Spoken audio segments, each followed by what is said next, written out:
When my cousin Jake asked me what I actually did for work at Uncle Tommy's 4th of July barbecue, I almost told him the truth. Almost. But the smell of charcoal and the sound of kids splashing in the pool reminded me why I'd kept my mouth shut for 3 years. Some secrets are worth keeping until they're not.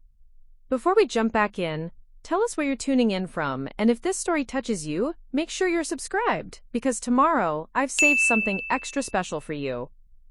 The call came on a Tuesday morning while I was folding laundry in my studio apartment in Riverside, California. Mom's contact photo lit up my phone. That picture I'd taken of her last Christmas, flour in her hair from making sugar cookies, smiling like she didn't have a care in the world. "Sarah, honey," she said, and I could already hear the organized chaos of her kitchen in the background. Pots clattering, the coffee maker gurgling, probably Dad reading headlines out loud from his tablet like he did every morning. "Tommy's having his big 4th of July thing this weekend. The whole family's coming. Even your Aunt Patricia is driving down from Sacramento with the twins." I set down the towel I was folding. "Mom, I don't know if I can make it. Work's been—" "Oh, sweetie," she interrupted, and there it was. That tone. The one that meant she'd already decided what my answer should be. "You've been working so hard at that little office job. You deserve a break. Besides, everyone's been asking about you. Jake keeps wondering what you're up to these days." My little office job. I pressed my lips together, staring out the window at the parking lot where my Honda Civic sat next to Mrs. Chen's minivan. If only she knew that last month I'd been in Romania dismantling a human trafficking network. If only she knew that the overtime I'd mentioned during our last phone call had actually been 3 weeks of deep cover work that ended with me rappelling down the side of a hotel in Bucharest. "Sarah, you there, honey?" "Yeah, Mom, I'm here." "So you'll come? Tommy's so excited. He got one of those big smokers, and you know how he gets about his ribs? Thinks he's some kind of barbecue champion now." She laughed, and despite everything, I smiled. Uncle Tommy and his hobbies. Last year it was woodworking. The year before that, beekeeping. And Jake's bringing his new girlfriend, Rebecca something. Works in marketing, I think. Very successful, according to Linda. Aunt Linda, Jake's mom. The woman who'd spent my entire childhood comparing me to her golden boy son. Jake, who'd graduated summa cum laude from USC. Jake, who worked at some tech startup in Silicon Valley making more money than I could claim to make. Jake, who'd never once asked me a genuine question about my life but always managed to make me feel like I should be apologizing for something. "That sounds nice," I said, because what else could I say? The truth? That I worked for a classified government task force that handled situations too sensitive for traditional military or law enforcement? That my little office job was actually a cover for operations that had taken me to 4 continents in the past 2 years? That the boring, ordinary life they all assumed I was living was actually more extraordinary than anything they could imagine? "I'll be there," I heard myself saying. "Wonderful. Oh, and Sarah?" Mom's voice dropped to that conspiratorial whisper she used when she thought she was being helpful. "Maybe this time you could tell us a little more about what you're doing? Everyone's so curious. I mean, we know you work in, what is it again? Administrative something?" I closed my eyes. 3 years ago, when I'd first been recruited, I'd needed a cover story. Something boring enough that family wouldn't ask too many questions, but respectable enough that they wouldn't worry. Administrative consulting had seemed perfect. Vague, professional, forgettable. "It's just paperwork stuff, Mom. Really boring." "Well, boring can be stable," she said, and I could practically hear her mentally filing me under settled, nothing to worry about. That's what matters. Look at you, living independently, paying your own bills. We're proud of you, honey. Even if it's not as exciting as Jake's job, or as important as what Rebecca does. There it was, the gentle reminder of where I stood in the family hierarchy. Good for me, making it on my own with my little administrative job. Not as impressive as the others, but hey, at least I wasn't a failure. After I hung up, I sat on my couch for a long time, staring at the framed photo on my coffee table. It was from 2 years ago. Me and my team, after successfully extracting a diplomat's daughter from kidnappers in Colombia. We were all exhausted, covered in mud, but grinning like we'd just won the lottery. Marcus had his arm around my shoulders. Elena was making bunny ears behind Garrett's head. We looked like exactly what we were, a family forged in impossible circumstances. But that photo was locked away in my apartment, along with my real life. At family gatherings, I was just Sarah Martinez, 28, single, working some desk job that nobody really understood or cared about. The girl who'd never quite lived up to her potential. The one who smiled and nodded when her cousins talked about their promotions and their mortgages and their 5-year plans. I'd grown up in Fresno, middle child of 3. My older brother David was a pediatric surgeon in San Francisco. My younger sister Carmen was finishing her MBA at Stanford. And then there was me, the one who'd dropped out of college after 2 years to find herself, according to family lore. What they didn't know was that I'd been recruited straight out of a criminal justice program by someone who'd seen my psychological profile and my test scores, and decided I had exactly the right combination of intelligence, adaptability, and moral conviction for work they couldn't describe in a job posting. The training had been brutal: 18 months of physical conditioning, weapons training, languages, psychology, infiltration techniques. I'd learned to shoot with precision that made Marine snipers jealous. I'd mastered 5 languages and could fake convincing accents in 3 more. I could pick locks, hack computers, read micro-expressions, and convince almost anyone that I was exactly who I needed to be for whatever mission required. But none of that mattered at family barbecues.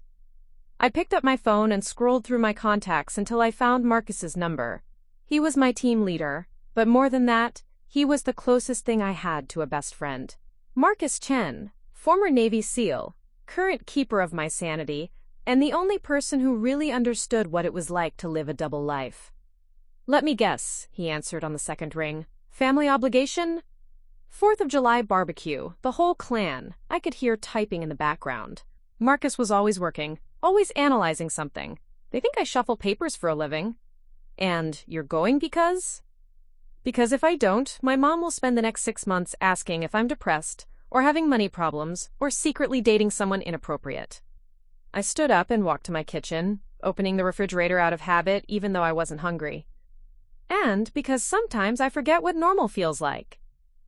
"Normal is overrated," Marcus said, but his voice was gentler now. He understood. His family thought he was a security consultant who traveled too much.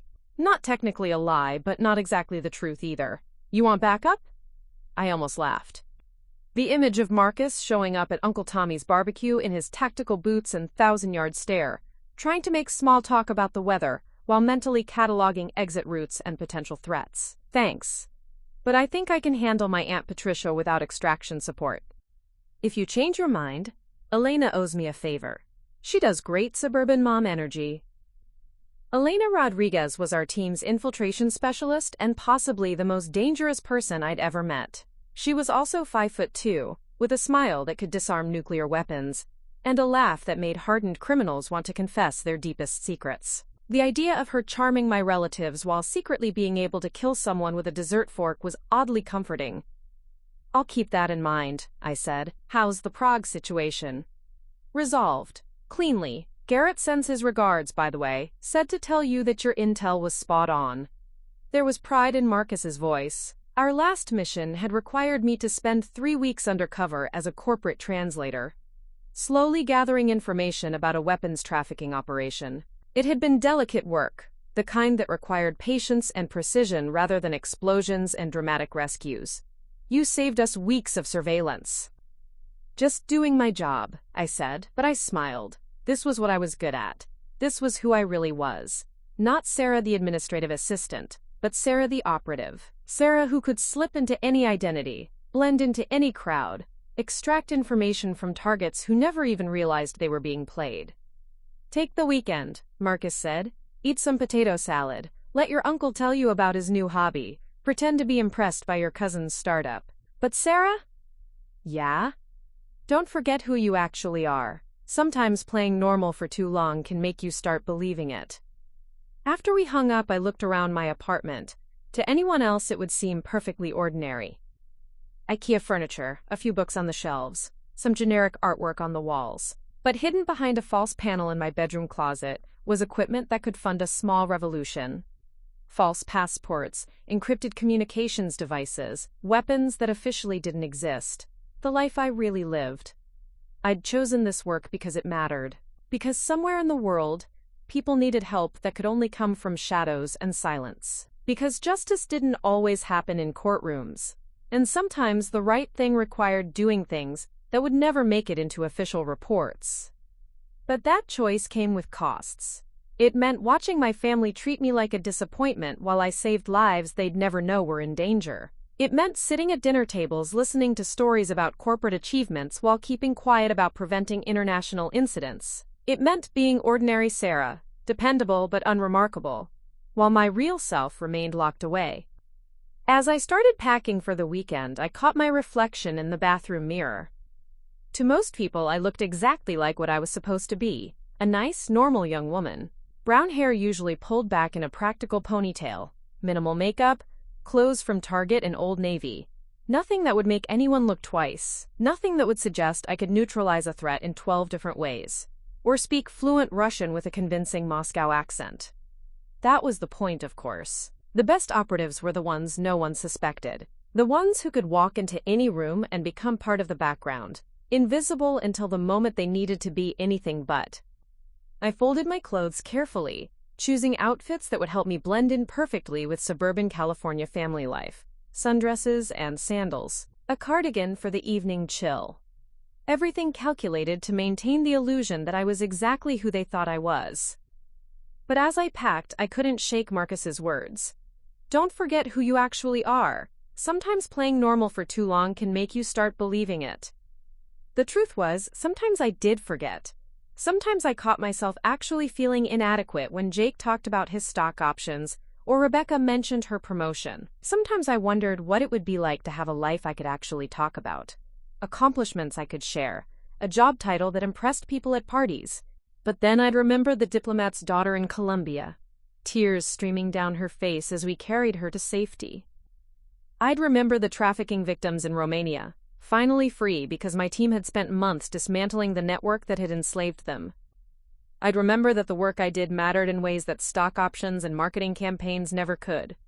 I just wished, sometimes, that I could tell someone about it.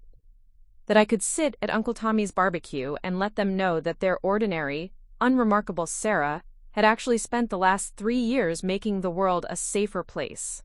One invisible mission at a time. But that was the job. The secrecy, the isolation, the constant performance of being someone you weren't. And most of the time I was fine with it. Most of the time, knowing that the work mattered was enough. This weekend, I'd smile and nod and let them think whatever they wanted to think about my quiet little life. I'd eat Uncle Tommy's ribs and listen to Jake's stories and pretend that administrative consulting was challenging enough to keep me fulfilled. And maybe, if I was lucky, I'd make it through the whole weekend without anyone asking too many questions about what I actually did all day. Because the truth was, even if I wanted to tell them, they'd never believe it anyway. Preparing and narrating this story took us a lot of time, so if you are enjoying it, subscribe to our channel, it means a lot to us. Now back to the story. Uncle Tommy's house sat at the end of a cul-de-sac in Orange County, one of those sprawling, ranch-style homes with a 3-car garage and a backyard designed for entertaining. I could hear the party before I even got out of my car. Kids shrieking with laughter, classic rock playing from outdoor speakers, and the unmistakable sound of Tommy holding court about something he'd recently become an expert in. The driveway was already packed. Jake's silver Tesla sat gleaming next to what I assumed was Rebecca's white BMW. Dad's pickup truck was there, along with Aunt Patricia's minivan, plastered with honors student bumper stickers. I parked my Honda Civic at the curb, between a neighbor's landscaping truck and a fire hydrant, and sat for a moment collecting myself. Through the side gate, I could see into the backyard. Red, white, and blue streamers hung from the patio cover. Uncle Tommy was standing next to his new smoker, a massive black contraption that looked like it could cook for a small army, gesturing enthusiastically at my dad and a few other men. Mom was setting up a buffet table with Aunt Linda, both of them wearing matching patriotic aprons that someone had probably bought specifically for this occasion. And there was Jake holding court near the pool with a group that included a blonde woman who had to be Rebecca. Even from this distance, I could see his animated hand gestures, the way everyone was leaning in like he was revealing state secrets. Probably talking about his latest project, some app that was going to revolutionize something mundane and make him obscenely wealthy in the process. I grabbed my contribution to the potluck, a store-bought apple pie I'd picked up on the way, and walked through the gate. The backyard was exactly what I'd expected. Perfectly manicured lawn, outdoor kitchen setup that cost more than most people's cars, and enough seating for 30 people. Tommy had always been the successful one in Mom's family, the brother who'd turned a small plumbing business into a regional empire. "Sarah!" Mom spotted me immediately, rushing over with that slightly frantic energy she got at family gatherings. She was determined that everything would be perfect, that everyone would have a good time, that no one would mention politics or money or anything that might cause tension. "You made it." I was starting to worry about the traffic. "Sorry I'm late," I said, letting her pull me into a hug that smelled like her vanilla perfume and the sunscreen she always forgot she was wearing. Had to stop for gas. It wasn't true. I'd actually been sitting in a parking lot 10 minutes away, running through mental exercises I'd learned in training. Breathing techniques to lower my heart rate. Visualization to prepare for social scenarios where I'd need to maintain my cover. It sounds paranoid, but after 3 years of living a double life, these family gatherings felt almost as challenging as some missions. "Come on, let me introduce you to everyone," Mom said, linking her arm through mine. "Rebecca's here. Jake's girlfriend? She's lovely. Works for some big marketing firm in San Francisco, very accomplished." The way she said accomplished made my jaw tighten. It was the same tone she used when she talked about David's medical practice, or Carmen's business school achievements. The tone that suggested real accomplishment was something measurable, something you could put on a resume or mention at cocktail parties. We made our way across the yard, stopping every few feet for me to say hello to relatives I saw maybe twice a year. Cousin Michael, who worked construction and always asked if I was dating anyone yet. Aunt Patricia, who immediately launched into a detailed update about her twins' soccer season. Uncle Frank, Tommy's business partner, who nodded politely but clearly had no idea who I was despite meeting me at least a dozen times over the years. "Sarah!" Uncle Tommy spotted us and bounded over, wearing a grillmaster apron and holding a beer. "There's my favorite niece. How's the working world treating you?" "Can't complain," I said, which was my standard response. True enough. I wasn't allowed to complain about my work to anyone without security clearance. "Good, good. Hey, you still doing that office thing, the paperwork stuff?" He took a long drink of his beer. "You know, if you ever want to learn a real trade, I could always use someone smart in the business. Plumbing's not glamorous, but it's steady work. Always gonna be demand." I felt that familiar twist in my stomach, the gentle condescension wrapped in genuine concern. Uncle Tommy meant well. They all did. But their assumption that my life needed fixing, that I was somehow falling short of my potential, never got easier to hear. "Thanks, Uncle Tommy. I'll keep that in mind." Course, these days everyone wants to work in computers like Jake. Speaking of which, come meet Rebecca. Sharp as a tack, that one. He steered me toward the pool area, where Jake was still holding court. As we got closer, I could hear fragments of his conversation, disrupting the entire market space and potential for exponential growth, and my equity package alone. Jake looked exactly like he always did. Perfectly styled dark hair, designer polo shirt, expensive sunglasses pushed up on his head like a crown.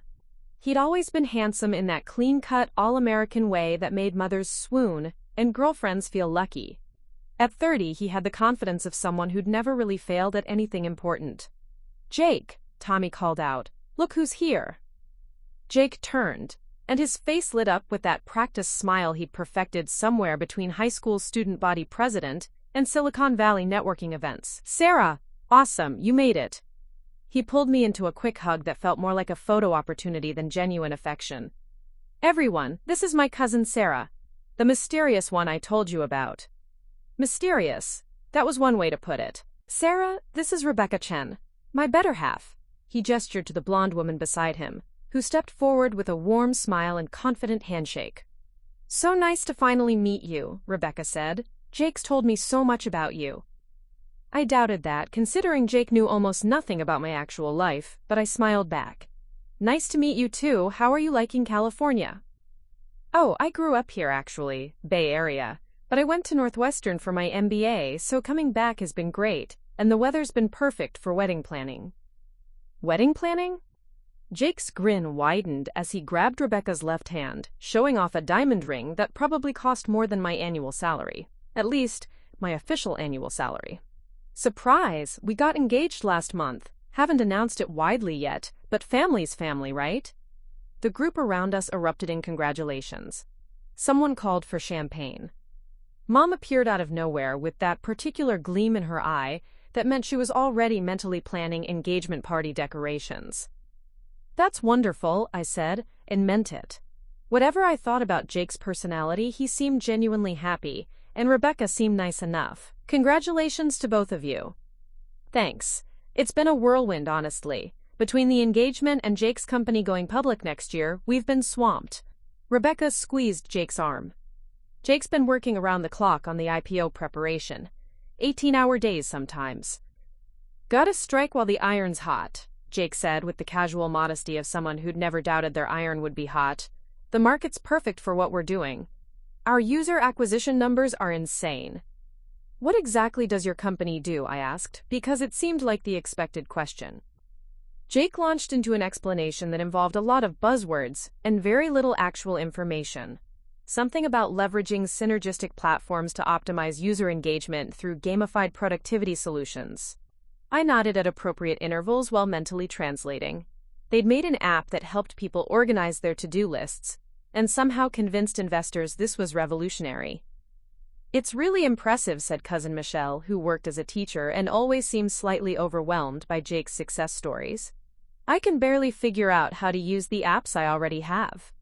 That's exactly the problem we're solving, Jake said, warming to his favorite topic. Making technology accessible to everyone, not just tech-savvy users. Democratizing productivity. I bit back the urge to point out that most people manage to be productive for thousands of years without apps to gamify their grocery lists. Instead, I made appropriate impressed noises and tried to look fascinated by user acquisition metrics. What about you, Sarah? Rebecca asked when Jake finally paused for breath. Jake mentioned you work in administration? All eyes turned to me. This was always the moment I dreaded most.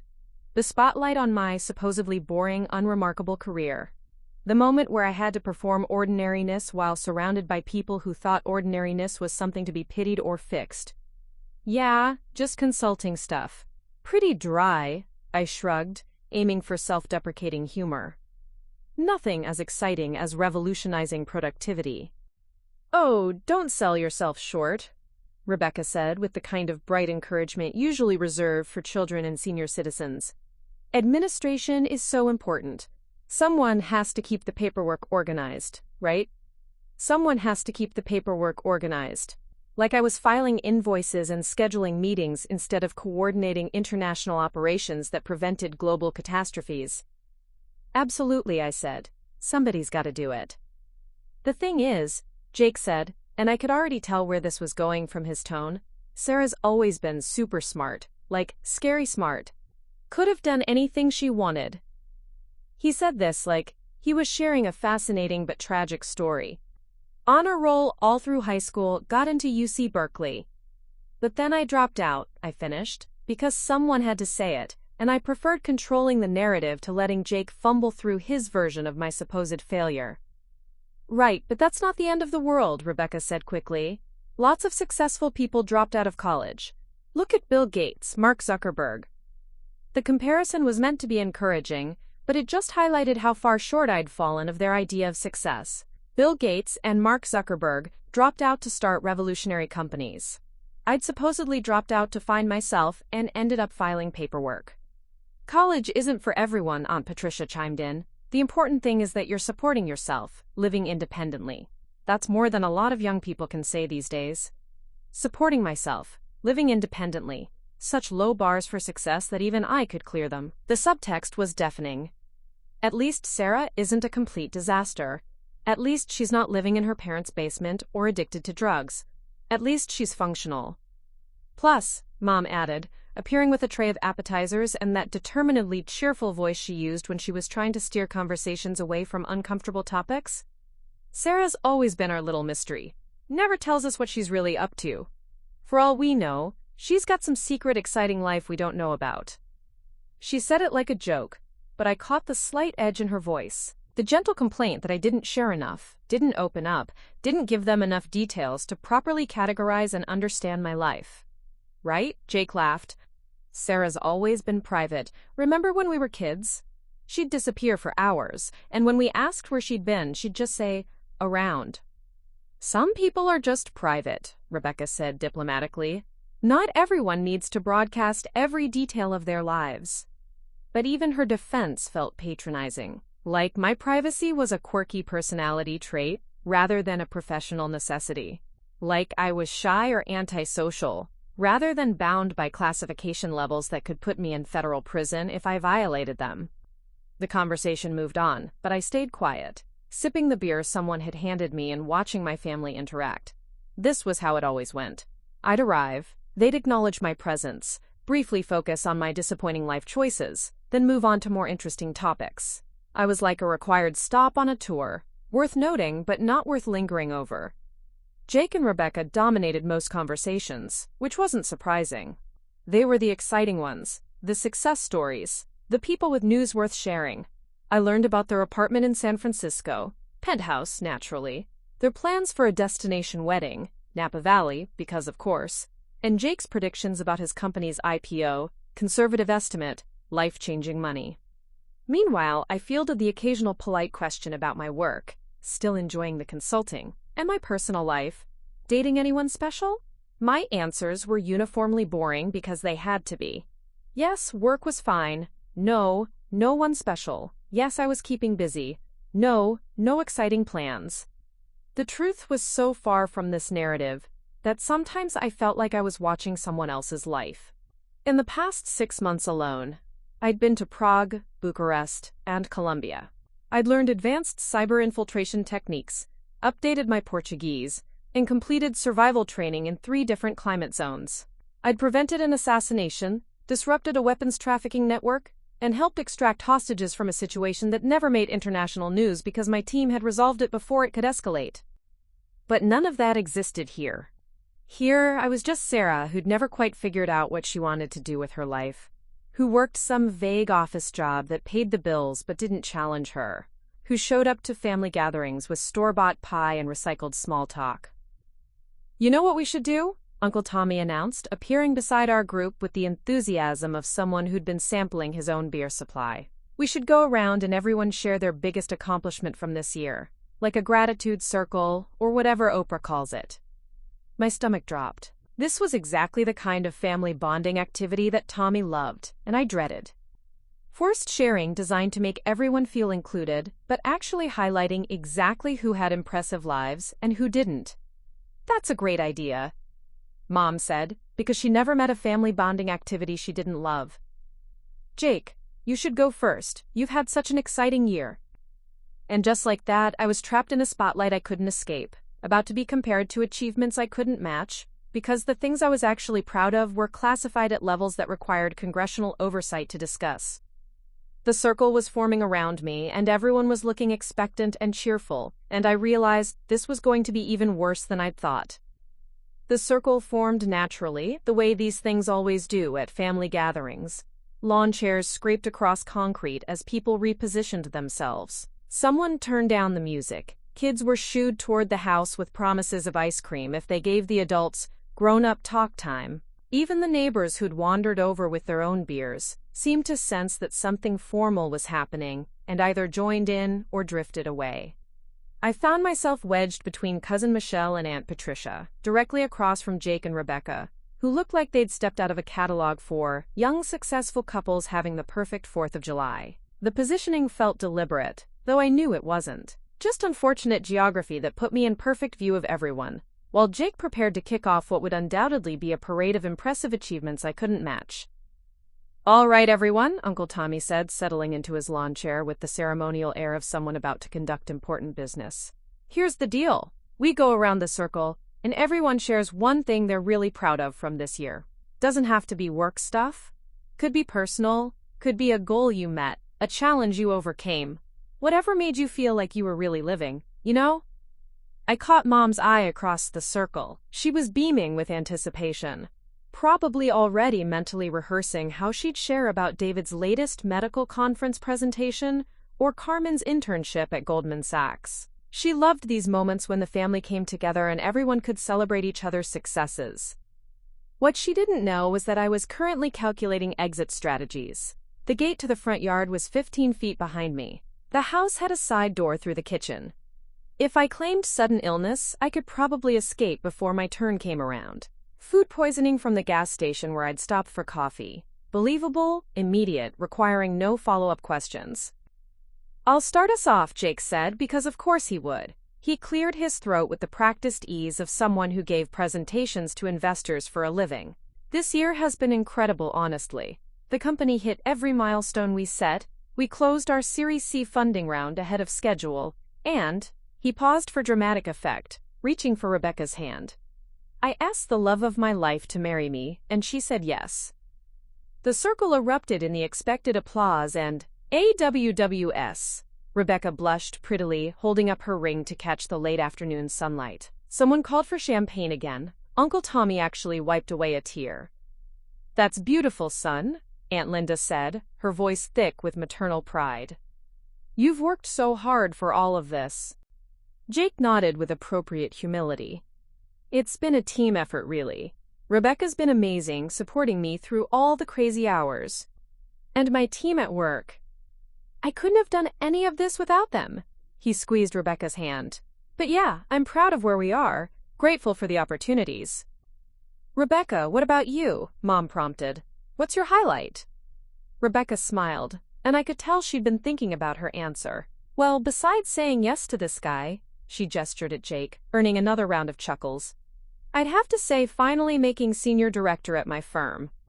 It's something I've been working toward for 3 years. The promotion came with a move to head up our West Coast expansion, which is why I'm back in California. So really, this year has been about taking control of my career trajectory and positioning myself for the next phase of growth." Even her personal achievements sounded like they came from a business strategy textbook, but they were real achievements. Measurable, impressive, the kind of thing you could put on LinkedIn and have people congratulate you in the comments. "That's fantastic," said Cousin Michael. "You two are really living the dream." The circle continued around. Aunt Patricia shared about her twins both making varsity soccer as sophomores. Cousin Michelle talked about completing her master's degree in education while teaching full-time. Uncle Frank mentioned expanding his business into 2 new counties.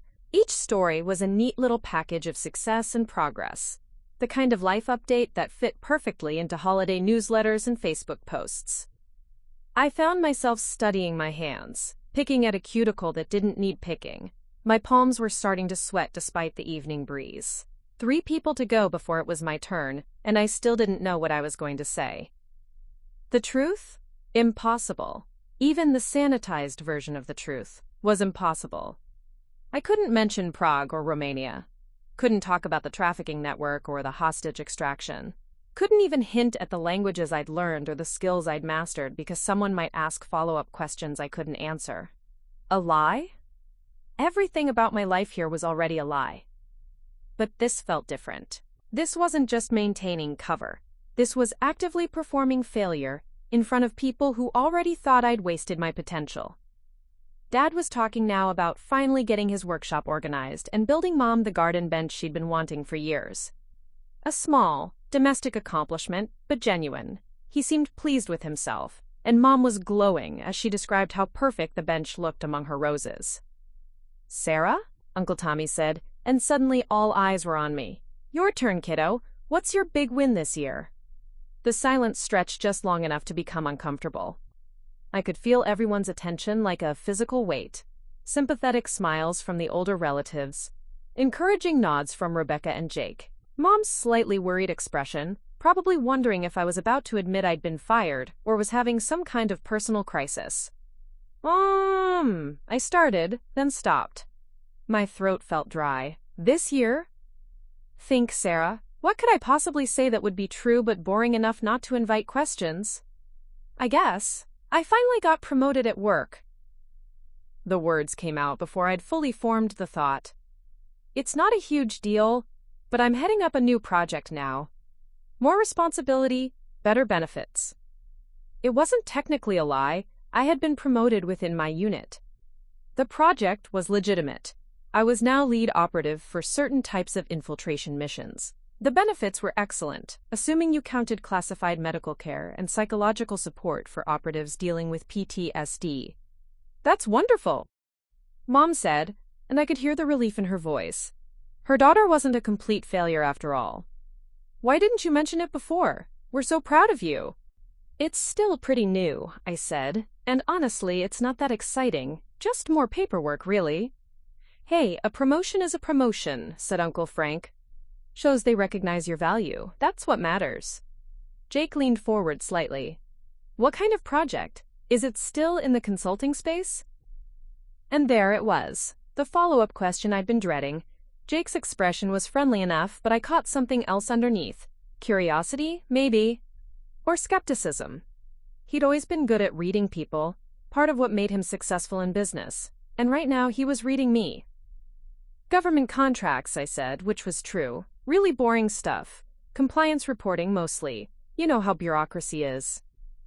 Jake nodded, but I could tell he wasn't entirely satisfied with the answer. Government work can be steady, though. Good benefits, job security. Yeah, exactly. Nothing glamorous, but it pays the bills. The conversation was starting to feel like an interrogation, with Jake probing and me deflecting. I could see Mom glancing between us, probably picking up on the subtle tension, even if she didn't understand the source. Well, I think it's great, Rebecca said with the kind of bright enthusiasm that usually ended awkward conversations. Stability is so underrated. Not everyone needs to be an entrepreneur or work in tech. The world needs people who can handle the behind-the-scenes stuff that keeps everything running. The world needs people who can handle the behind-the-scenes stuff. She meant it as a compliment, but it landed like a polite way of saying I was suited for invisible, forgettable work. The kind of person who'd never be the star of any story, just reliable background support for people doing actually important things. Absolutely, Aunt Linda agreed. Sarah's always been so steady. Remember when you kids were little? Sarah was the one who'd organize all the games, make sure everyone was included. Natural administrator. They were all trying to be supportive, but every compliment felt like another nail in the coffin of my supposed mediocrity. Steady, reliable, good with details, the kind of person you'd trust to arrange a carpool, but never expect to change the world. If they only knew that last month I'd spent 3 weeks in Eastern Europe, speaking fluent Romanian while posing as a corporate liaison to infiltrate a criminal network. That I'd coordinated a multinational operation involving intelligence agencies from 4 different countries. That the boring paperwork I supposedly filed included after-action reports that would reshape international policy if they were ever declassified. But I couldn't tell them any of that. So I sat there, smiling and nodding, while they praised my stability and reliability, feeling like I was suffocating on their good intentions. You know what I've always wondered? Jake said, and something in his tone made me look up sharply. Sarah, you were always so secretive as a kid. Like, weirdly secretive. Remember that summer when you were 15, and you'd disappear for hours? Mom was convinced you had some secret boyfriend. Several people chuckled at this, but I felt my chest tighten.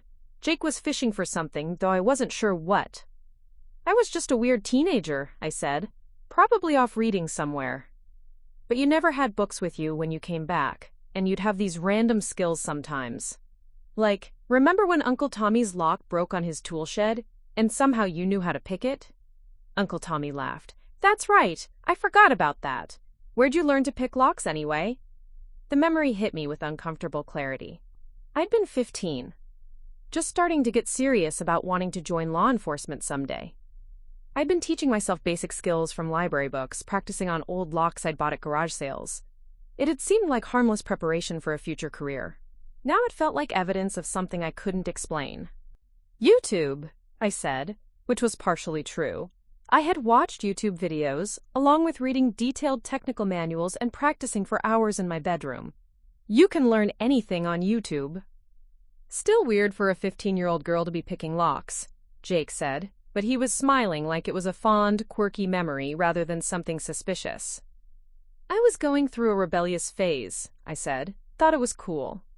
But even as I deflected, I could feel the conversation taking on a different quality. People were looking at me with renewed interest, like they were seeing me in a slightly different light. Not necessarily suspecting anything specific, but starting to notice inconsistencies they'd previously overlooked. Rebecca was studying me with the analytical expression of someone who solved problems for a living. You know, now that Jake mentions it, you do have this. I don't know how to describe it, this awareness, like you're always noticing things other people miss. What do you mean? Mom asked. Rebecca gestured vaguely. Like when we first got here, Sarah scanned the whole backyard before she sat down, and she chose a seat where she could see all the entrances. It's subtle, but it's definitely there. My blood went cold. Situational awareness was so ingrained in my training that I did it without thinking. Assess the environment, identify potential threats and escape routes, position yourself advantageously. Basic operational security that had become second nature. But to a civilian, especially one as observant as Rebecca, it probably looked odd, paranoid even. I'm just observant, I said, trying to keep my voice light. Nothing wrong with being aware of your surroundings. No, of course not, Rebecca said quickly. It's actually kind of impressive. Most people walk through life completely oblivious. Jake was staring at me now with an expression I couldn't quite read. You know what, Sarah? I always felt like you were playing some kind of long game, like you knew something the rest of us didn't. The circle had gone quiet. Everyone was looking at me with various degrees of curiosity and confusion.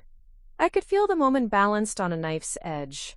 I could deflect with humor, change the subject, maintain the illusion of ordinary Sarah with her boring administrative job.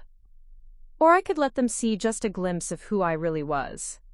I think you're all overthinking this, I said finally. I'm really not that mysterious. Just a boring office worker who learned some random skills as a kid. But even as I said it, I could see that some seeds of doubt had been planted. People were looking at me differently, questioning assumptions they'd held for years. And somewhere in the back of my mind, a small voice was asking whether maintaining this charade was really worth it anymore.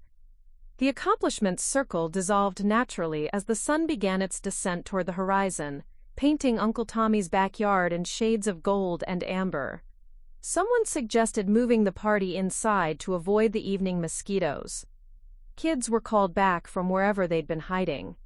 The serious conversation gave way to the comfortable chaos of a family gathering winding down. But the atmosphere had shifted in ways I couldn't quite quantify. People were still friendly, still inclusive, but I caught them glancing at me when they thought I wasn't looking. Rebecca made a point of asking me detailed questions about my promotion, questions I deflected with vague references to bureaucratic restructuring and compliance protocols. Jake seemed to be cataloging every answer, filing away information for some purpose I couldn't determine. I was helping Mom carry dishes into the kitchen when my phone buzzed. The display showed Marcus's contact information, but something was off. Instead of his usual caller ID photo, there was a small red icon I'd been trained to recognize. Emergency protocol. Priority Alpha. My blood turned to ice water. Sorry, Mom, I need to take this, I said, stepping toward the sliding glass door. Can it wait, honey? We're just getting to the good part of the evening. Tommy's about to break out his karaoke machine. It's work, I said, which was true. Emergency consulting thing. Client crisis. I'll be quick. I stepped onto the front porch, making sure the door closed completely behind me before answering. Martinez. Sarah, we have a situation. Marcus's voice was clipped. Professional. No pleasantries, no small talk. How quickly can you get to LAX? My pulse spiked. Priority Alpha meant imminent threat to national security. It meant dropping everything. No questions asked, no matter what else was happening in my life. What's the timeline? Wheels up in 3 hours. Private terminal gate C7. Elena's already en route from Seattle. Garrett's flying in from Denver. The mission? Classified until you're on the plane. But Sarah. Marcus paused, and that hesitation told me everything I needed to know about the severity of the situation. This is big. Bigger than anything we've handled before. I need to know you can commit fully. Of course. The words came automatically, but my mind was racing. 3 hours meant leaving now. No gradual exit, no plausible excuse for why I had to cut the family gathering short. Any cover story parameters? Family emergency. Death in the family. Something immediate and unquestionable. Whatever gets you out of there fastest. I closed my eyes, running through the logistics. LAX was an hour-and-a-half drive in good traffic, longer on a holiday weekend. I'd need to go home, grab my go bag, and still make it to the airport. The math worked, but barely. Understood. I'm Oscar Mike in 15 minutes. Sarah? Marcus's voice softened slightly. I'm sorry about the timing. I know family stuff is complicated for you. It's the job, I said, but even as I said it, I felt something crack inside my chest. I'll be there. I hung up and stood on the porch for a moment, looking back through the window at the warm lights spilling from Uncle Tommy's house. Through the glass, I could see Jake demonstrating something with animated gestures. Rebecca laughing at whatever story Dad was telling. Mom organizing leftovers with military precision. My family. The people who thought I was boring. Ordinary Sarah with her administrative consulting job and her quiet little life. The people I'd been lying to for 3 years to protect them from a world they couldn't imagine. And now I had to lie to them one more time. I walked back into the house, schooling my expression into appropriate concern mixed with apologetic regret. Mom was in the kitchen, loading the dishwasher with the efficiency of someone who'd hosted countless family gatherings. Mom, I have a problem. She looked up immediately because that tone, serious, urgent, wasn't one I used often. What's wrong, honey? I just got a call from work. There's been an emergency with one of our biggest clients. Data breach, potential liability issues. They need me in DC tonight to handle damage control. It wasn't entirely a lie. There probably was a data breach somewhere. There were always data breaches. And DC was a reasonable place for government consulting work to require emergency travel. Tonight, but it's a holiday weekend. I know. Trust me, I don't want to go. But this could affect my promotion. And the client specifically requested me for the crisis management. Mom's expression shifted from concern to the particular kind of pride she got when one of her children was professionally indispensable. Oh, Sarah, that's awful timing, but it sounds important. It is. I'm really sorry. I know Uncle Tommy was looking forward to karaoke, and I wanted to spend more time with Rebecca and Jake. Don't you worry about that, Mom said, already shifting into supportive mode. Family understands when work calls. This sounds like a big opportunity for you. A big opportunity. If she only knew. Jake appeared in the kitchen doorway, probably drawn by the serious tone of our conversation. Everything okay? Sarah has to leave for work, Mom explained. Emergency trip to DC. Jake's eyebrows rose. On the 4th of July, that's some demanding client. Government contracts, I said with a shrug. When they say jump, you ask how high. Right. Jake was studying me again with that analytical expression. What kind of data breach requires immediate travel? Can't most of that be handled remotely these days? The question was casual enough, but something about his tone set off alarm bells. Jake worked in tech. He knew how data breaches were typically handled. He knew that very few situations actually required physical presence in an era of secure video conferences and encrypted file sharing. Clients old school, I said. They want face-to-face crisis management, high-level government stuff, lots of protocols. Which agency? The question came out before Jake had fully formed it, like he was thinking out loud. Mom looked between us, sensing tension she didn't understand. Jake, honey, I'm sure Sarah can't discuss client details, confidentiality and all that. Of course, Jake said smoothly. I was just curious. Always interesting to hear about different work cultures. But his eyes stayed on me, and I realized he was filing away another inconsistency. Jake might have been focused on business success, but he wasn't stupid. He was starting to notice that my stories didn't always add up. Rebecca joined us in the kitchen, probably sensing the gathering crowd. Sarah's leaving already? Work emergency, Mom explained again. She has to fly to DC tonight. That's terrible, Rebecca said with genuine sympathy. Missing out on Uncle Tommy's karaoke is practically criminal. I know. I'm really sorry, everyone. I looked around at their faces. Disappointed but understanding. Supportive in the way families are when duty calls. I should probably head out soon to beat traffic to the airport. What time's your flight? Jake asked. Another question that felt like a test. I did quick mental math, factoring in the time I told Marcus I could be there and working backward to create a plausible commercial flight schedule. Red-eye at midnight, I said, but you know how LAX security is, especially on holidays. Jake nodded, but I caught him glancing at his phone, probably checking flight schedules. Seeing if my story held up, the thought sent a chill down my spine. I'll walk you out, Mom said. Let me grab some leftovers for you to take home. The next 15 minutes were a blur of goodbyes and well wishes. Uncle Tommy emerged from setting up the karaoke machine to give me a bear hug and make me promise to come back soon.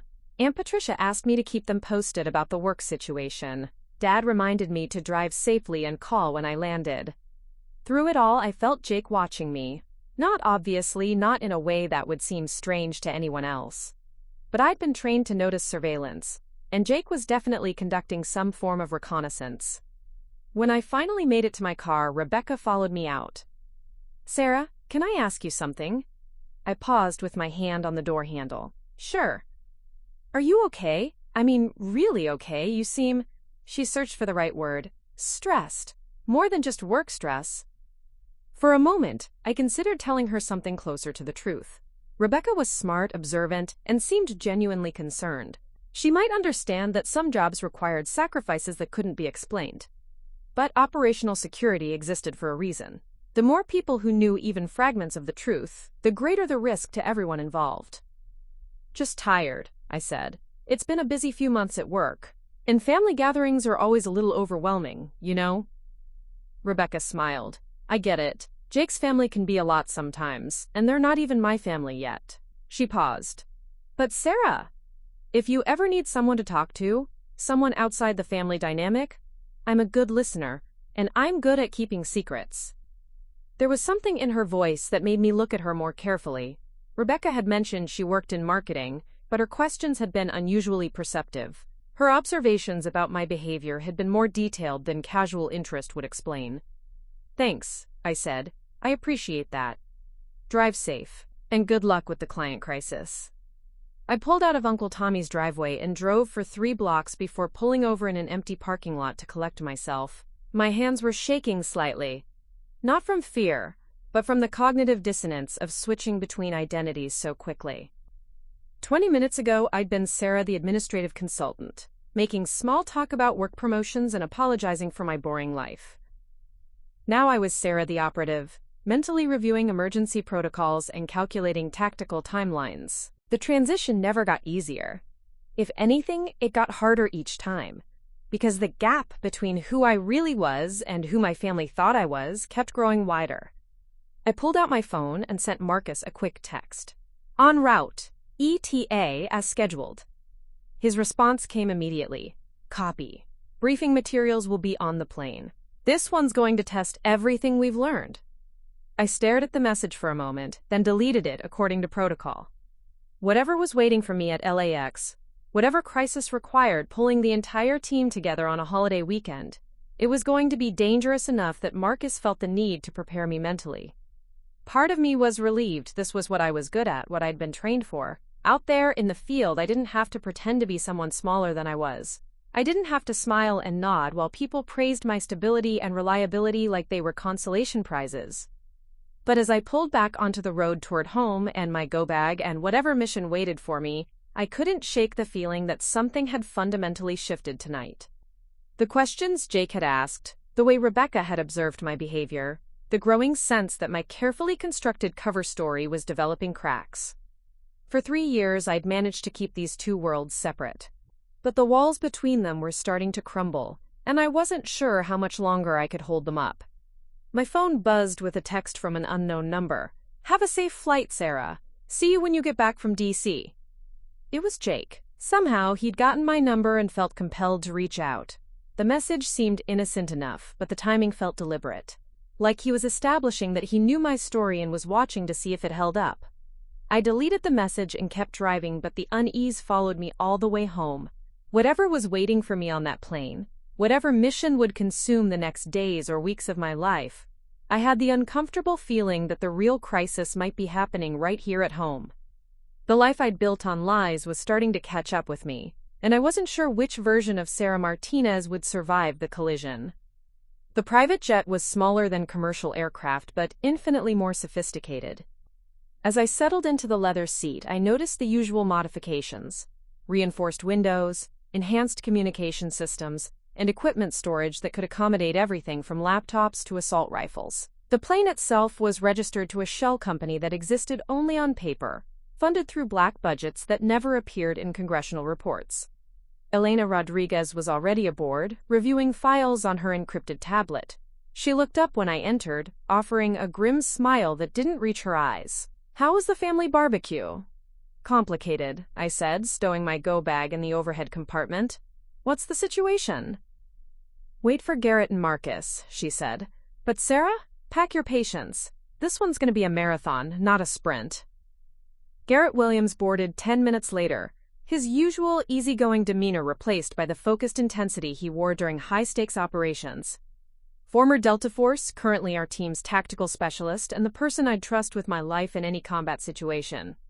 He nodded to both of us but didn't speak, settling into his seat with the controlled energy of a coiled spring. Marcus was the last to arrive, carrying a briefcase that required both a fingerprint scan and a 6-digit code to open. As the plane taxied toward the runway, he activated the cabin's white noise generators and signal jammers. Whatever we were about to discuss wasn't leaving this aircraft. 3 days ago, Marcus began without preamble, intelligence agencies across 4 nations started picking up chatter about something called Operation Blackout. We initially dismissed it as another terrorist fantasy. Grand plans, no real capability. He opened his briefcase and withdrew a series of photographs: shipping containers, warehouse facilities, and what looked like technical schematics. We were wrong. This morning, Interpol confirmed that 12 container ships carrying critical infrastructure components have gone missing from ports around the world. Not stolen. Missing. As in, they disappeared from satellite tracking and haven't been seen since. Elena leaned forward. Disappeared how? That's what we're going to find out. Each ship was carrying components for power grid systems, telecommunications networks, or water treatment facilities. Individually, meaningless. Together. Marcus's expression darkened. Together, they represent the ability to cripple the infrastructure of any major city. Garrett whistled low. Cyber-physical warfare. Take down the grid, communications, and water supply simultaneously. Create mass panic while preventing coordinated response. Exactly. And we have reason to believe the target is Los Angeles. The ship's last known positions form a converging pattern toward the west coast. Timeline suggests they could be in position within 72 hours. I felt the familiar surge of adrenaline that came with high-stakes missions. This was what I'd been trained for. The kind of threat that required immediate action and absolute precision. What's our objective? Locate the ships, identify the threat actors, and neutralize the operation before it can be executed. Elena, you'll be infiltrating a shipping company in Long Beach that we suspect is providing logistical support. Garrett will coordinate with Navy assets for maritime interdiction if we locate the vessels. Sarah? Marcus turned to me and I could see the weight of whatever he was about to say. You're going undercover at a private security firm in downtown LA. Our intelligence suggests they're providing coordination services for the operation, but we don't know how deep the corruption goes. Could be one rogue employee, could be the entire company. Cover identity? Corporate consultants specializing in supply chain security. Your administrative background actually provides perfect cover for this one. Marcus handed me a tablet containing my new identity documents. Meet your new self. Sarah Chen, MBA from Wharton. 5 years experience optimizing logistics for Fortune 500 companies. I scrolled through the fabricated resume, committing details to memory. The irony wasn't lost on me. While my family thought I was in D.C. handling a data breach, I'd actually be in Los Angeles, preventing a potential catastrophe that could affect millions of people. How long do we have? 48 hours to gather actionable intelligence. After that, if we haven't identified and neutralized the threat, we'll have to assume the worst and recommend evacuation protocols for the greater Los Angeles area. The plane leveled off at cruising altitude, and I spent the next 2 hours memorizing everything about my new identity. Corporate consulting wasn't that different from intelligence work. Both required reading people, identifying weaknesses, and exploiting systems for strategic advantage. The skills transferred more easily than most people would expect. What I didn't expect was the text message that arrived when I briefly activated my personal phone to check for any family emergencies. It was from Jake. Hope your client crisis gets resolved quickly. Funny thing though, checked the flight schedules, and there weren't any red-eye flights to DC tonight from LAX. Just thought you should know in case you need to adjust your story. My blood went cold. Jake wasn't just suspicious, he was actively investigating my cover story. And he'd found the first major inconsistency. I stared at the message for a long moment, calculating damage and response options.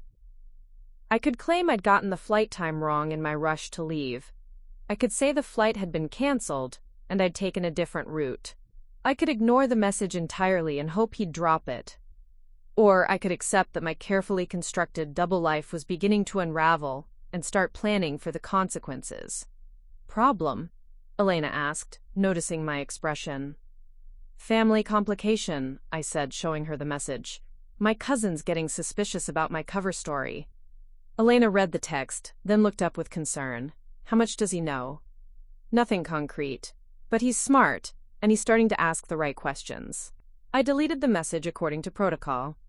It's manageable. Is it? Marcus had overheard our conversation. Sarah, if your cover's compromised, it affects operational security for the entire team. It's not compromised, I said firmly. Jake suspects something, but he doesn't know what. And right now, we have bigger problems than my family drama. Marcus studied me for a moment, then nodded. Agreed. But we'll need to address this after the mission. Clean up any loose ends. The phrase, clean up any loose ends, sent a chill through me. In our line of work, that could mean anything from creating new cover stories, to relocating operatives, to more permanent solutions for security breaches. The thought of Jake as a loose end to be cleaned up made my stomach turn. For the remainder of the flight, I forced myself to focus on the mission. Corporate infiltration was straightforward. Establish credibility, gain access to key personnel, and extract information without arousing suspicion. I'd done it dozens of times before. But as we descended toward a private airfield outside Los Angeles, I couldn't shake the feeling that this mission was different. Not because of the stakes, I'd handled threats to national security before, but because for the first time, my two worlds were colliding in ways I couldn't control. While I was preparing to prevent a potential terrorist attack on Los Angeles, Jake was back in Orange County, probably researching flight schedules and looking for more holes in my story. While I was about to risk my life for national security, my family was probably discussing my mysterious work emergency over leftover barbecue. The jet touched down at 2:47 a.m. A black SUV waited on the tarmac, driven by a handler I'd never met but who knew enough to use the correct coded phrases. No names, no small talk, just professional efficiency. Transport to Safe House is 15 minutes, the driver said. Your morning briefing is at 0800. Corporate office infiltration begins at 0900. I settled into the passenger seat, watching the darkened landscape of Los Angeles pass by the window. Somewhere out there, 12 ships carrying the components for a coordinated infrastructure attack were moving into position. Somewhere in this city, terrorist operatives were finalizing plans that could affect millions of innocent people.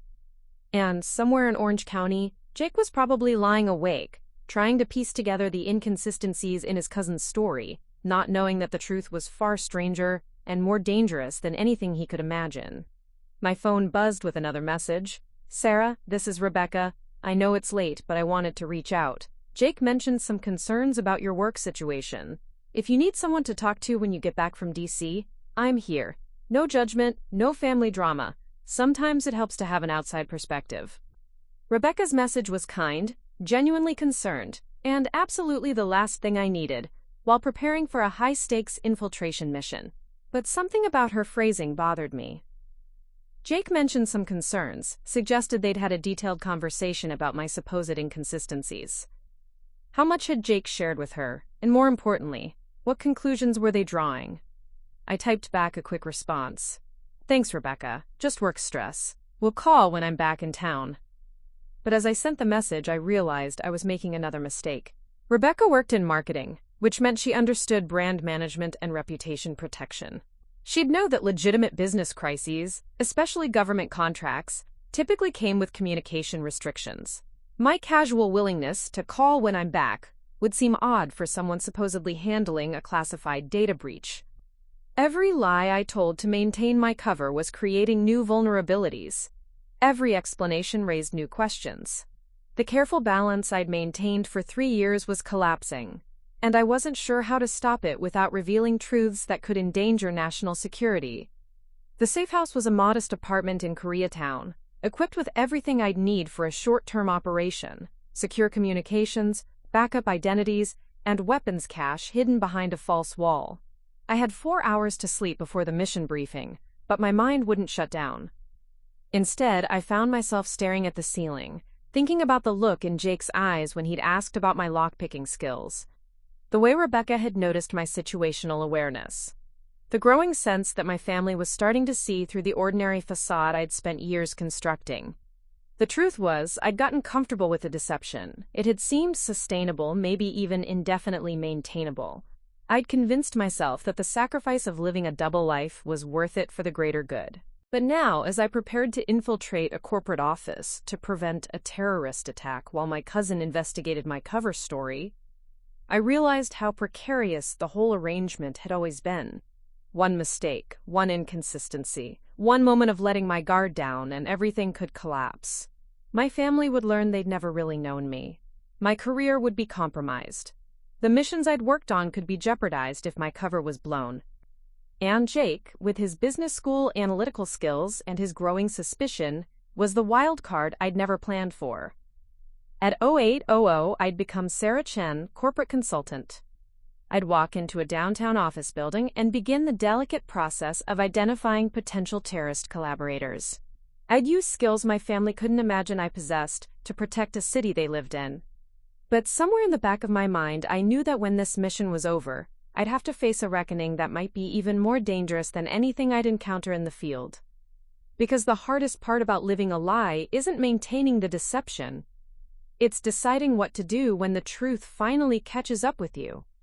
The Meridian Security Solutions building rose 43 stories above downtown Los Angeles, its glass facade reflecting the morning sun like a beacon of corporate legitimacy. From the outside, it looked exactly like what it claimed to be: a premier private security firm serving Fortune 500 companies and government agencies. The kind of place that corporate consultant Sarah Chen would naturally visit. What wasn't visible from street level were the anomalies our intelligence had flagged. Server farms that consumed 3 times the power a company their size should need. Encrypted satellite communications that bypassed standard commercial networks. And financial transactions that suggested revenue streams far beyond legitimate security consulting.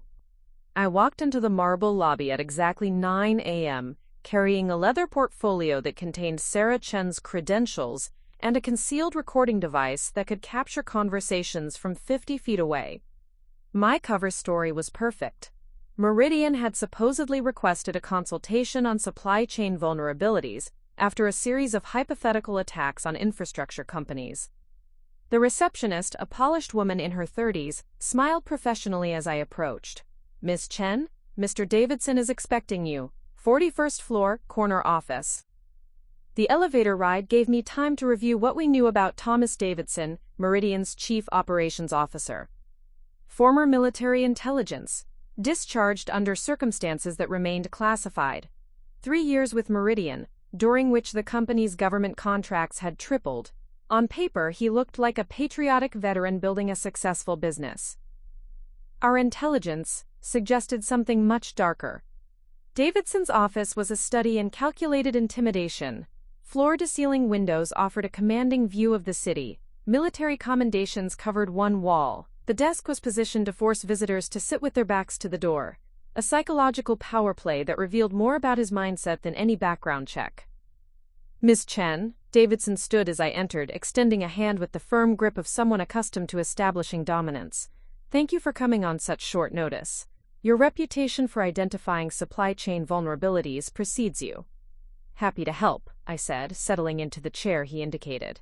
"Your initial assessment mentioned concerns about infrastructure security. Given recent global events, that's certainly timely." Davidson's eyes sharpened slightly. "Recent events?"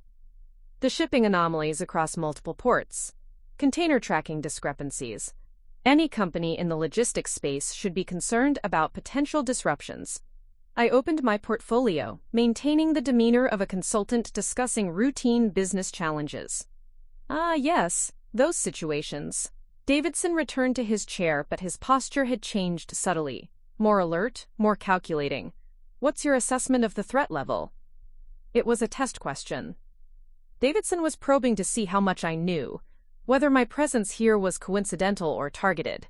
I needed to demonstrate knowledge without revealing intelligence sources, significant enough that my other clients are requesting immediate security audits, I said.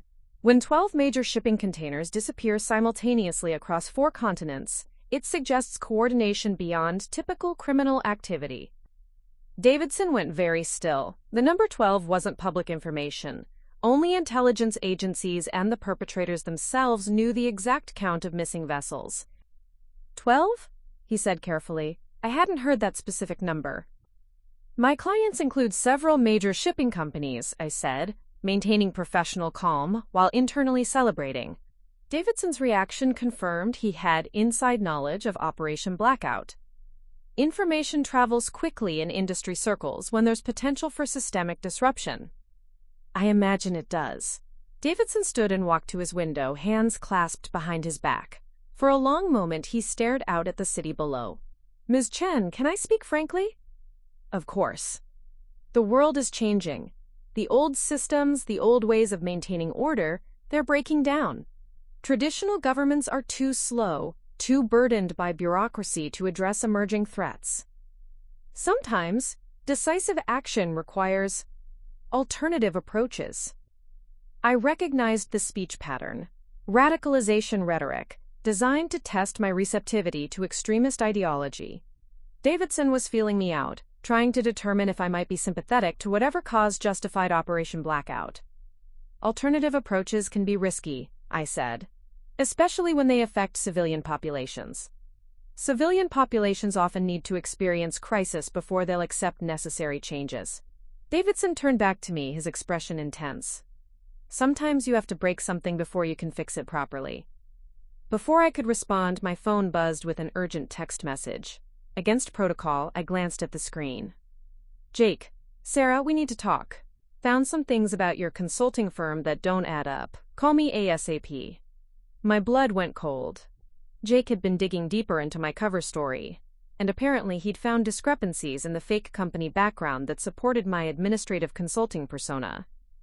Davidson noticed my distraction. "Problem?" "Family emergency," I said, silencing the phone. "Nothing that can't wait."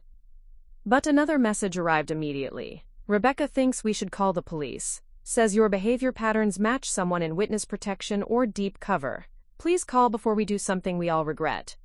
This time, I couldn't hide my reaction. Rebecca's background in marketing apparently included enough psychology to recognize the signs of someone living under false identity. And now they were threatening to involve law enforcement.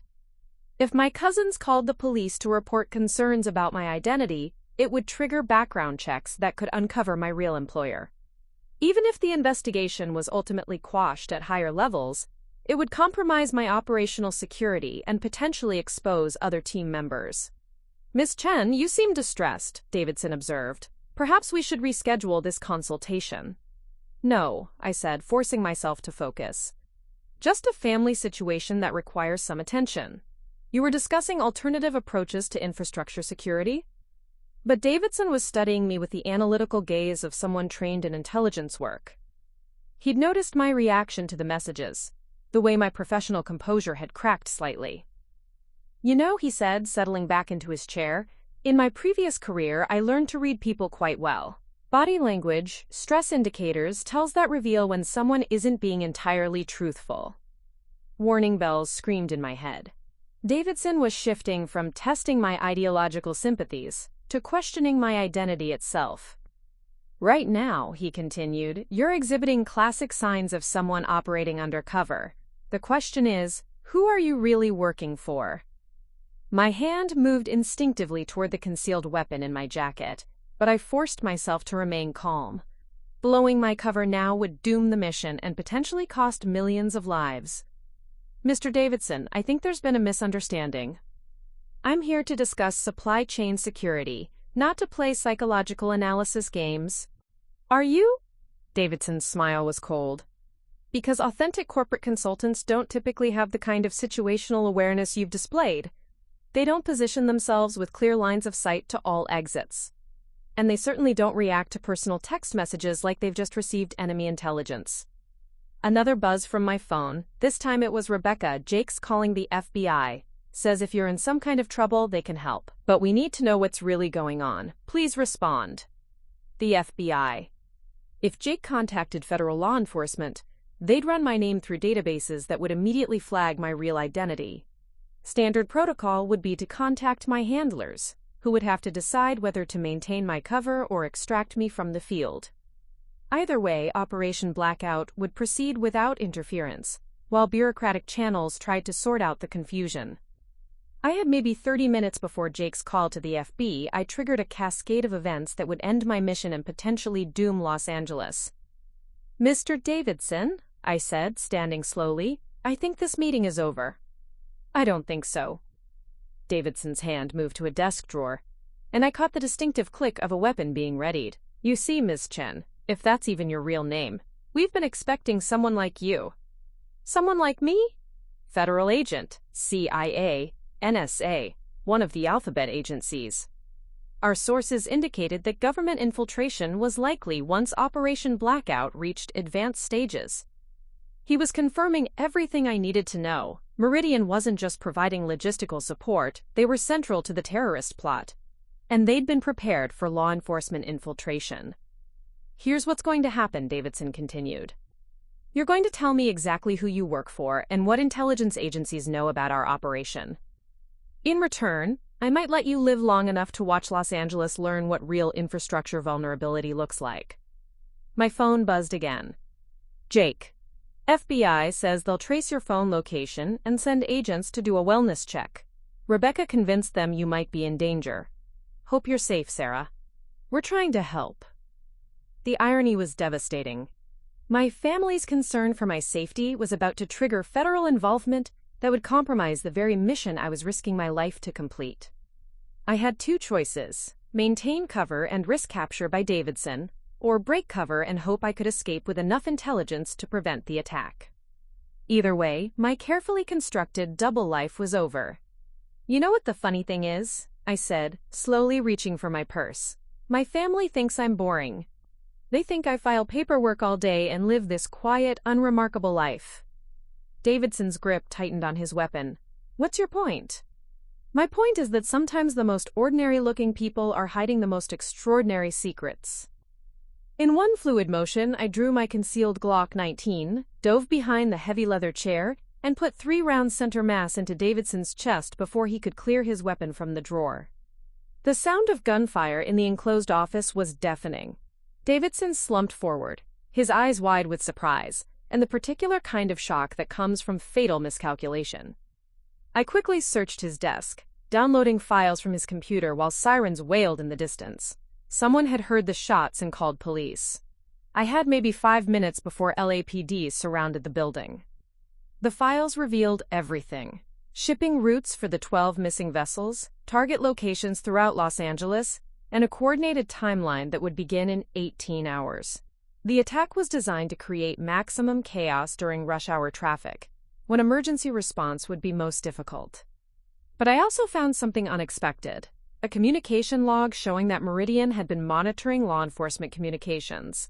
They knew about increased federal attention to missing shipping containers. They knew agencies were investigating. They'd been waiting for someone exactly like me. My phone rang. Marcus. Sarah, we have a problem. Federal agents just contacted our handlers about a missing operative named Sarah Martinez. Seems someone reported concerns about your identity. Copy that, I said, uploading Davidson's files to secure servers while moving toward the office's emergency exit. Mission parameters have changed. Target neutralized, intelligence recovered, but cover is blown. Need immediate extraction. Negative on extraction. We need you to complete the mission. Those ships are still out there, and you're our only confirmed source inside the operation. Marcus, the FBI is looking for me. My family. Your family is not the mission, Sarah. Los Angeles is the mission. Millions of lives are the mission. I stared at the phone, understanding the choice being presented. Continue the operation and accept that my family would learn the truth in the worst possible way, or abandon the mission to protect my cover story. Outside, police sirens were getting closer. Federal agents were probably already tracing my phone. And somewhere in the Pacific, 12 ships carrying the tools of urban destruction were moving toward the largest city on the West Coast. Understood, I said. Continuing mission.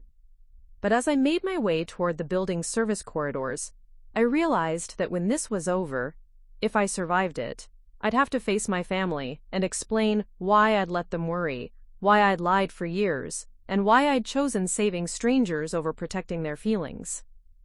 Assuming they'd ever trust me enough to listen to the explanation. 16 hours later, I was crouched behind shipping containers at Terminal Island, watching through night vision scope as the first of the 12 missing vessels appeared on the horizon. The Maria Santos, a cargo ship that had supposedly disappeared near Panama, was running dark, no navigation lights, no radio contact, invisible to civilian radar. But not invisible to us. Elena's voice crackled through my earpiece. Confirmed visual on target vessel. Manifests show infrastructure components exactly matching intelligence projections. Garrett's response came from his position near the Harbor Authority building. Navy assets are in position. On your signal, we can intercept before they reach dock. Negative, Marcus replied from our command center. We need to identify all vessels and the land-based coordination team before we move. If we intercept one ship, the others disappear. I adjusted my scope, focusing on the ship's deck. Through the enhanced optics, I could see figures moving with military precision, unloading equipment that looked nothing like standard shipping cargo. These weren't merchants. They were operatives executing a coordinated attack plan. My phone vibrated against my chest. Despite operational protocols, I'd kept it active in case of family emergency. The display showed Jake's contact information, but something was wrong. Instead of his usual caller ID photo, there was a small government seal I'd never seen before. Sarah Martinez, a voice said when I answered. Not Jake's voice. Official. Authoritative. This is Special Agent Rebecca Chen, FBI. I need you to listen very carefully. Rebecca Chen. The same Rebecca I'd met at the barbecue, but apparently not the marketing executive she'd claimed to be. The woman who'd been asking perceptive questions about my behavior, who'd noticed my tactical awareness, who'd offered to keep secrets. Federal Agent Rebecca Chen. Miss Martinez, your family contacted us with concerns about your safety and identity. During our investigation, we discovered that you're a classified operative currently engaged in a priority mission. I'm calling to coordinate joint operations. The pieces fell into place with sickening clarity. Rebecca hadn't been Jake's girlfriend. She'd been an undercover federal agent assigned to investigate the Martinez family. My family's concern about my suspicious behavior had led them to contact law enforcement, who discovered that their barbecue guest was actually FBI. How long have you been watching us? I asked, keeping my voice low. 6 months. We've been tracking financial anomalies that suggested terrorist funding operations in the Los Angeles area. Your uncle's business was flagged for unusual cash transactions. We embedded an agent in your family's social circle to investigate. Uncle Tommy. My successful, generous uncle with his big house and expensive hobbies. The man who'd hosted 4th of July barbecues for 20 years was somehow connected to terrorist financing. Agent Chen, I said, watching the ship draw closer to shore, I'm currently preventing a coordinated infrastructure attack on Los Angeles. Whatever Uncle Tommy's involved in, it has to wait. That's just it, Martinez. He's not involved. He's a victim. The terrorists have been using his business as an unwitting front for money laundering. But here's what we just discovered. They know we're onto them. And they know about you. Through my scope, I watched men on the ship's deck pointing toward the harbor, not at the docking areas, at the precise location where I was positioned. They're looking for me, I realized. More than that, we intercepted communications indicating they've taken hostages to ensure your cooperation. Martinez, they have your family. The world went silent except for the sound of my own heartbeat. Everything else, the mission, the ships, the threat to Los Angeles, faded into background noise. What do you mean, they have my family? Approximately 2 hours ago, armed men arrived at your uncle's residence during a family gathering. Parents, siblings, aunts, uncles, cousins. Everyone who was at the barbecue yesterday, they're being held at an undisclosed location. My legs went weak. While I'd been focused on preventing a terrorist attack, the terrorists had struck at the only thing that could compromise my operational judgment. The demand is simple, Rebecca continued. Stand down from your mission, and your family lives. Interfere with Operation Blackout, and they execute one family member every hour until the attack is complete. Elena's voice in my earpiece. Sarah, second vessel approaching from the northeast. We need to move soon or we lose tactical advantage. Marcus, all operatives prepare for coordinated strike. We have 18-minute window before optimal positioning is lost. Rebecca on the phone. Martinez, you need to choose, the mission or your family, but choose quickly. They've given you until the ships reach dock to decide. I stared through my scope at the approaching vessels, each one carrying components that could cripple Los Angeles infrastructure and endanger millions of lives. Power grids, communication networks, water treatment facilities, everything a major city needed to function. But somewhere in the darkness, my mother was tied up in a room, probably terrified and confused about why this was happening. Dad, strong and reliable, was probably trying to keep everyone calm while calculating escape routes. Jake, with his analytical mind, was probably already working on solutions. Carmen and David, my successful siblings, were learning that their supposedly boring sister's quiet life had somehow led to this nightmare. Agent Chen, I said, what assets do you have for family extraction? We're working on location identification, but it could take hours. These people are professionals. They know how to stay hidden. Marcus's voice. Sarah, confirm ready status. Strike commences in 15 minutes. Elena, visual on third vessel. They're maintaining perfect coordination. If we don't move now, we won't get another chance. I closed my eyes, running through tactical options. There had to be a way to save both Los Angeles and my family. Some angle I wasn't seeing. Some approach that could neutralize the threat without triggering family executions. Then I remembered something Jake had said at the barbecue. Sarah's always been so secretive, like she knew something the rest of us didn't. Maybe it was time to stop being secretive. Agent Chen, patch me through to my family. Martinez, that's not advisable. Any communication could. Patch me through now, that's not a request. A pause then, hold for connection. Static, then voices in the background. Fear, confusion, someone crying softly, then Mom's voice, strained but trying to sound strong. Sarah, honey, is that you? Mom, I'm here. Is everyone okay? We're fine, sweetheart. There are some men here who say they know you. They want to talk to you about your work. A new voice accented English. Ms. Martinez, as you can hear, your family is safe, for now, but their continued well-being depends on your immediate cooperation. What do you want? Simple. Walk away from Terminal Island. Allow our ships to complete their delivery. Go home, resume your ordinary life. Your family never learns about tonight, and Los Angeles experiences a valuable lesson about infrastructure vulnerability. Through my scope, I could see the terrorists on deck watching the harbor through their own optics. They knew exactly where I was positioned, probably had backup teams ready to eliminate me if I made the wrong choice. But they'd made one crucial miscalculation. You know what? I said into the phone, loudly enough for everyone to hear. I'm tired of lying to my family. I switched my radio to open broadcast, transmitting to both my team and the phone connection simultaneously. Mom, Dad, everyone. My name is Sarah Martinez, and I'm a classified operative with a government task force that handles threats too sensitive for traditional military or law enforcement. For the past 3 years, I've been lying to you about what I do, because the work requires absolute secrecy. Marcus's voice exploded through my earpiece. Sarah, what the hell are you doing? I ignored him, continuing. Right now, I'm positioned at Los Angeles Harbor, trying to prevent a coordinated terrorist attack that could kill millions of people. The men holding you are part of that operation. They think they can force me to choose between saving you and saving the city. Through the phone, I could hear shocked voices, my father saying, "What?" and Jake muttering something that sounded like relief mixed with amazement.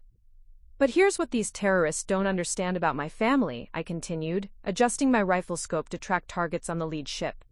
We don't abandon people who need help. We don't trade innocent lives for personal safety. And we definitely don't let bullies win. I took a breath, then spoke directly to my captive family. I love you all more than you can possibly imagine. But right now, there are millions of people who need me to do my job, and I trust you to do what Martinez's have always done. Find a way to survive and help each other. Sarah, Mom's voice, steadier now, we understand. Do what you need to do. Jake's voice in the background. Sarah, that lock-picking thing when we were kids? Yeah, Jake?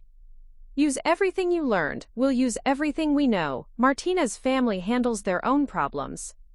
I smiled, despite the circumstances. Elena, Garrett, Marcus. You copy that? Elena, copy. Family authorization received. Cleared for immediate action. Garrett, Navy assets moving to intercept. We have your 6. Marcus, after a pause. Sarah, when this is over, we're having a very long conversation about operational security. Looking forward to it, I said. Then, into the phone, Agent Chen, I'm transmitting coordinates for the hostile vessels. Navy interdiction in progress. Meanwhile, I suggest you track this call's origin point and send extraction teams to my family's location. Already in motion, Rebecca replied. And Martinez? Your cover story about being boring. Worst intelligence assessment I've ever encountered. Through my scope, I watched the first ship explode in a brilliant flash as Garrett's Navy contacts launched precision strikes. The night sky lit up like the 4th of July fireworks we'd watched just yesterday. Was it really only yesterday?